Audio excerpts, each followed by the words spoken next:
C'est bon, je suis là. J'étais obligé d'aller Berck. Donc j'étais obligé d'aller dans le magasin bricolage pour chercher encore des coffrets volets roulants parce que hier j'ai appris une chose qui était un peu bizarre, donc peut-être j'ai mal interprété. C'est par rapport à l'assurance en cas de cambriolage. J'ai une connaissance qui s'est fait cambrioler sa maison.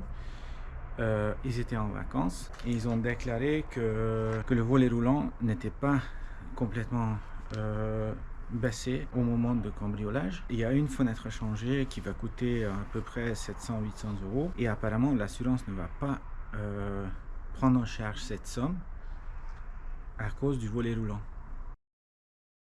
Comme j'ai interprété ce règle, il faut fermer tous nos moyens de fermeture pour qu'on soit couvert. Je me pose la question, si sur une pièce je n'ai pas le volet roulant, je fais comment? Est-ce que je suis couvert ou non? Donc j'ai appelé un collègue chez un très grand groupe international qui s'en occupe de relations entre les assurances et les artisans. Donc il est dans la section de travaux après sinistre. Donc lui il connaît ce règle et il a dit dans le jour on n'est pas obligé de tout rabaisser, on est d'accord. Mais après, quand le soleil se couche, il faut que tous nos moyens de fermeture soient fermés.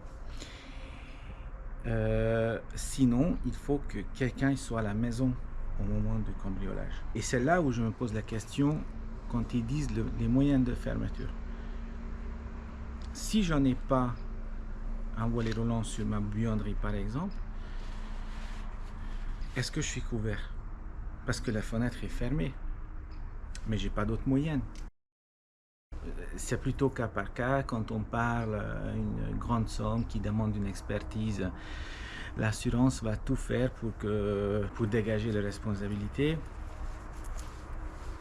Donc c'est une question un peu délicate.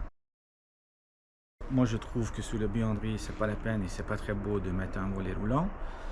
C'est un peu inutile je trouve parce que c'est une pièce totalement séparée de l'endroit de l'espace de vie de l'habitation. Donc je voulais pas en mettre. Mais si jamais il y a un cas de cambriolage et si jamais ils vont rentrer par la buanderie qu'il est apparemment le plus facile parce que il n'y a pas de volet roulant sur la buanderie, on m'a conseillé de mettre la vitre de sécurité, une double vitrage de sécurité à la taille ce que j'ai, ça coûte aussi cher qu'un volet roulant. Donc dans ce cas là je dis autant mettre un volet roulant et c'est pas pour la sécurité mais bien c'est pour la couverture de l'assurance. C'est un peu bête mais c'est comme ça. Donc finalement je mets le volet roulant même sur la salle de bain. Voilà.